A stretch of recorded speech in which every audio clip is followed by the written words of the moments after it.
सार सक्सेस में आप सभी का स्वागत है। इस वीडियो में हम बात करेंगे इंटरनेशनल रिलेशन से जुड़े कुछ महत्वपूर्ण एमसीक्यूज़ के बारे में। और ये वीडियो आपके लिए बहुत ही इम्पोर्टेंट होने वाली है क्योंकि इसमें हम इन इम्पोर्टेंट प्रश्नों को विद एक्सप्लेनेशन एक्सप्लेन करेंगे, इसकी चर्चा करेंगे। तो चलिए वीडियो को शुरू करते हैं। पहला प्रश्न है, who coin the term cold war? शीत युद्ध नामक शब्दावली को किसने गढ़ा था? हमारे पास कुछ ऑप्शंस हैं। पहला एल्डियस हक्सले, दूसरा बर्नार्ड बरूह, तीसरा जॉर्ज लिस्का और चौथा बैरी बुजान। तो इसका करेक्ट ऑप्शन है बी, अर्थात बर्नार्ड बरूहा ने ही शीत युद्ध नामक शब्दावली को सबसे पहले प्रतिपादित किया था, गढ़ा था। कैसे गढ़ा था इसको भी देख लेते हैं। 16 अप्रैल 1947 को इन्होंने शीत युद्ध नामक शब्दावली को गढ़ा था, जब इन्होंने कहा कि let us not be deceived, today we are in the midst of a cold war. और सबसे इम्पोर्टेंट बात यह है कि वॉल्टर लिपमैन ने शीत युद्ध नामक शब्दावली को काफ़ी पॉपुलराइज्ड किया, काफ़ी इसको लोकप्रिय बनाया। प्रश्न 2, who quoted that in crucial situations, however, the ultimate concern of states is not power but for security? यह किसने कहा कि क्रूशियल सिचुएशंस में भी जो राज्य होते हैं उनका कंसर्न पावर को गेन करना नहीं होता है बल्कि सिक्योरिटी को बनाए रखना होता है। तो हमारे पास कुछ ऑप्शंस हैं। पहला केनेथ वॉल्ट, दूसरा नोआम चॉम्स्काई, तीसरा थॉमस सी शेलिंग और चौथा हेड लेबल। तो इसका करेक्ट ऑप्शन है ए, अर्थात केनेथ वॉल्ट ने ही यह कहा कि in crucial situations however the ultimate concern of states is not power but for security. दूसरी इंपॉर्टेंट बात यह है कि ये अमेरिका के न्यू रियलिस्टिक विचारक रहे हैं और इन्होंने एक इम्पॉर्टेंट वर्क लिखा जिसका नाम है man the state and war, जो कि इन्होंने 1959 में लिखा, जिसमें इन्होंने कहा power is risky if one has too little and another has too more. इसमें ये कहते हैं कि पावर बहुत ही रिस्की है, खतरनाक है, अगर एक के पास बहुत कम हो और दूसरे के पास बहुत ज़्यादा हो। और इन्होंने इस इम्पोर्टेंट वर्क में एक इम्पोर्टेंट नोशन दिया जिसका नाम है 3 इमेजेस ऑफ पॉलिटिक्स।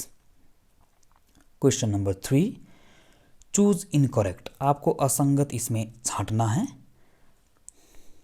पहला है theory of international politics, Kenneth Waltz, दूसरा है अमेरिकन डिप्लोमेसी, जॉर्ज कैनन्स, तीसरा है a world restored, Nicholas Spykman और चौथा है in defence of the national interests, Morgenthau. तो इसका जो करेक्ट ऑप्शन होगा वो सी होगा, क्योंकि निकोलस स्पाइकमैन ने अ वर्ल्ड रिसोर्टेड नहीं लिखी, यह हेनरी किसिंगर ने लिखी। तो ये है आपके पास कुछ राइटिंग्स, पहला, दूसरा, तीसरा और चौथा। तो आप इसको स्क्रीनशॉट लेकर या फिर पॉज करके नोट कर सकते हो।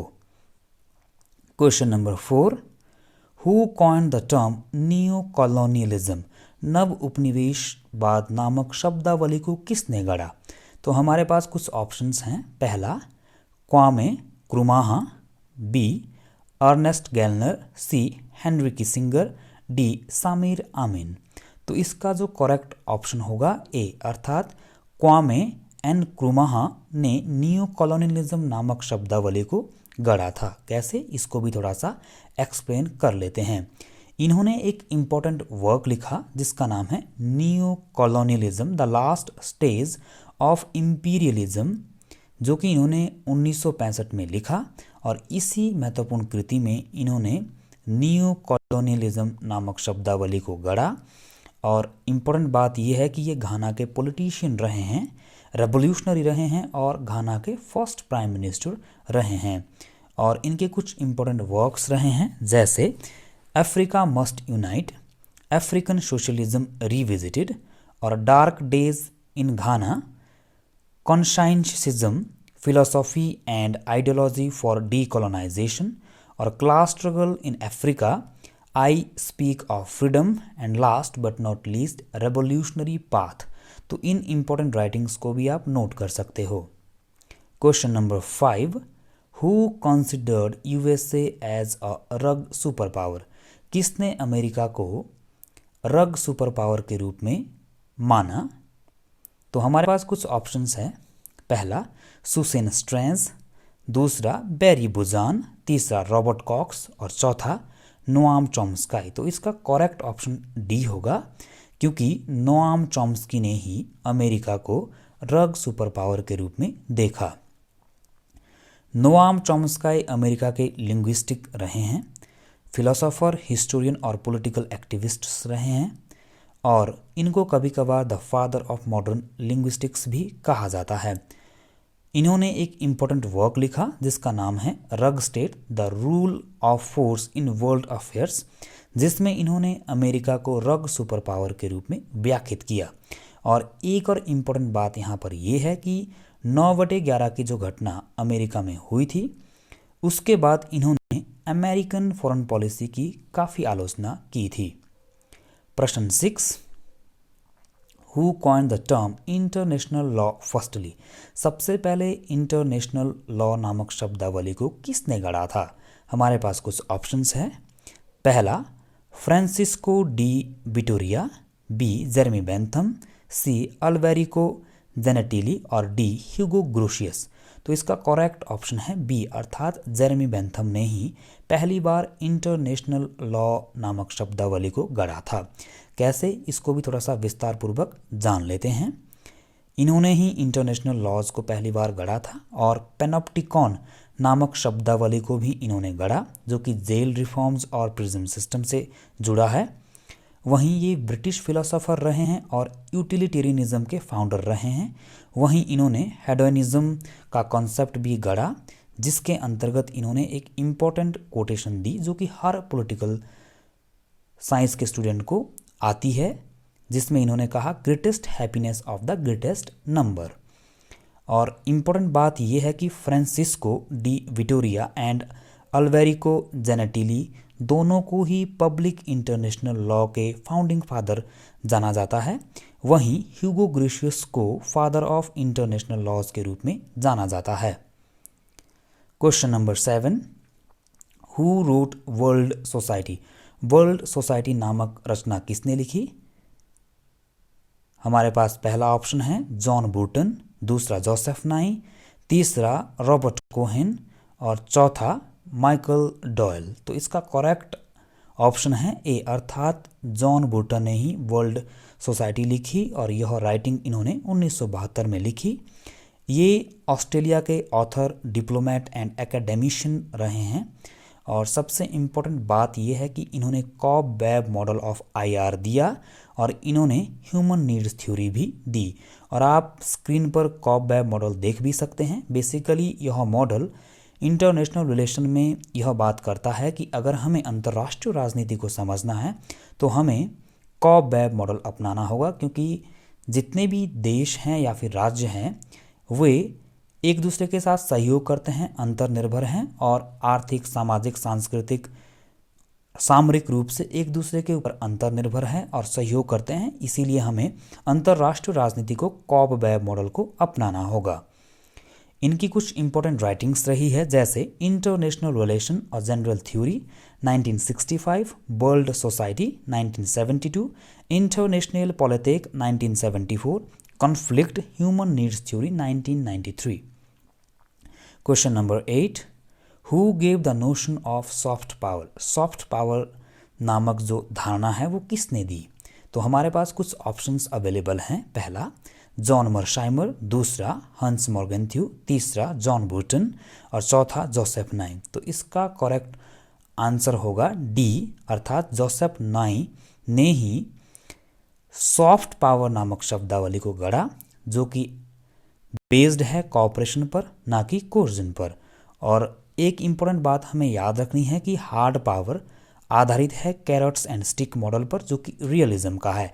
आप स्क्रीन पर भी इसको देख सकते हैं, और इसको अगर आप आसानी से समझना चाहते हैं तो आप याद कर सकते हैं, जब आप स्कूल जाते थे और आप कभी होमवर्क नहीं करते थे तो आपको पनिश किया जाता था, यानी कि स्टिक दी जाती थी। और अगर आप कभी पढ़ते थे, अपना होमवर्क पूरा करते थे, तो आपको रिवॉर्ड मिलता था, यानी कि कैरेट्स मिलते थे। और यही सिद्धांत उसी तरह से इंटरनेशनल रिलेशन पर भी लागू होता है। इसको हम भारत के संदर्भ में भी समझ सकते हैं। फॉर एग्जाम्पल, जब भारत देश आज़ाद हुआ तो भारत में लोकतंत्र की स्थापना की गई, भारत एक लोकतांत्रिक देश बना, तो विश्व में भारत की प्रशंसा की गई और भारत को रिवार्ड किया गया। दूसरी तरफ जब 1998 में भारत ने परमाणु परीक्षण किया तो भारत को स्टिक दी गई। अमेरिका जैसे देशों ने भारत की आलोचना की, भारत पर आर्थिक और सामरिक प्रतिबंध लगाए। तो basically carrots and stick model यही है जो कि रियलिज्म से जुड़ा है। वहीं इम्पोर्टेंट बात यह है कि देखिए, कैरेट्स में ये भी आता है कि reduction of trade barriers, reward जो मैंने कहा, और स्टिक्स में वही आता है threat and coercive diplomacy, implementation of economic sanctions, यानी कि ओवरऑल हम कह सकते हैं कि इसमें पनिशमेंट आती है। Question number 9, who argued that politics is a struggle for power over man. यह किसने कहा कि राजनीति मनुष्य के ऊपर या फिर आदमी के ऊपर शक्ति के लिए संघर्ष है। तो हमारे पास कुछ ऑप्शंस हैं। पहला केनेथ वॉल्ट, दूसरा हंस मॉर्गेंथ्यू, तीसरा जॉन मर्शाइमर, चौथा जॉर्ज कैनन। तो करेक्ट ऑप्शन होगा बी, अर्थात हंस मॉर्गेंथ्यू ने यह कहा कि politics is a struggle for power over man. और इम्पोर्टेंट बात यह है कि ये 20वीं शताब्दी के प्रमुख रियलिस्टिक विचारक रहे हैं और इनकी एक इम्पोर्टेंट कृति रही है जिसका नाम है पॉलिटिक्स अमंग नेशंस, जो कि उन्होंने 1948 में लिखी, जिसमें इन्होंने इंटरनेशनल पॉलिटिक्स के 6 प्रिंसिपल्स दिए और जिसमें इन्होंने कहा politics is a struggle for power over man. Question number 10, who wrote essay on the state of bore. State of bore नामक ऐसे किसने लिखा। हमारे पास कुछ ऑप्शंस हैं। पहला जीन जैकस रूसो, दूसरा सुन जू, तीसरा केनेथ वॉल्ट और चौथा अर्नेस्ट सेतो। तो इसका करेक्ट आंसर होगा ए, अर्थात जीन जैकस रूसो ने ही द स्टेट ऑफ बोर नामक आर्टिकल या फिर ऐसे लिखी। इसको थोड़ा सा एक्सप्लेन कर लेते हैं। 1750 में जीन जैकस रूसो ने एक ऐसे लिखा जिसका नाम था द स्टेट ऑफ बोर और इन्होंने इस इम्पोर्टेंट ऐसे में थ्योरी ऑफ स्ट्रक्चरल रियलिज्म को पहली बार गढ़ा था और इसी वजह से रूसो को कभी कभार स्ट्रक्चरल रियलिज्म के थ्योरिस्ट भी कहा जाता है। और स्ट्रक्चरल रियलिज्म से जुड़े की थ्योरिस्ट रहे हैं रूसो, केनेथ वॉल्ट, मर्शाइमर। तो ये थी इम्पोर्टेंट वीडियो। मुझे उम्मीद है कि इस वीडियो में आपने कुछ इम्पोर्टेंट जानकारी हासिल की होगी।